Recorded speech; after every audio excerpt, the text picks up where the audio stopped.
રાષ્ટ્રપતિ દ્રૌપદી મુર્મુએ શુક્રવારે સેના અને અર્ધલશ્કરી દળોના કર્મચારીઓને અદમ્ય સાહસ અને અસાધારણ વીરતા માટે 10 કીર્તિ ચક્ર એનાયત કર્યા, જેમાં 7 મરણોપરાંત છે અને રાષ્ટ્રપતિએ 26 શૌર્ય ચક્ર પણ આપ્યા અને તેમાં પણ 7 મરણોપરાંત છે.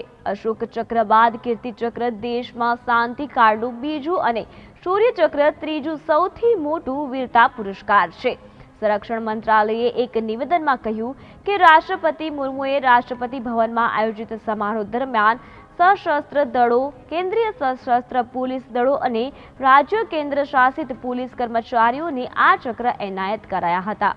વડાપ્રધાન નરેન્દ્ર મોદીએ એક્સ પરની પોસ્ટમાં લખ્યું કે રાષ્ટ્રપતિ ભવનમાં ડિફેન્સ ઇન્વેસ્ટર સેરેમની 2024માં સામેલ થયો, જ્યાં રાષ્ટ્રપતિએ વીરતા પુરસ્કાર એનાયત કર્યા.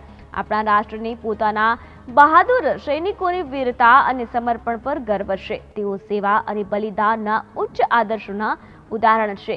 તેમનું સાહસ હંમેશા લોકોને પ્રેરિત કરશે. વડાપ્રધાને પણ સમારોહની તસવીરો શેર કરી.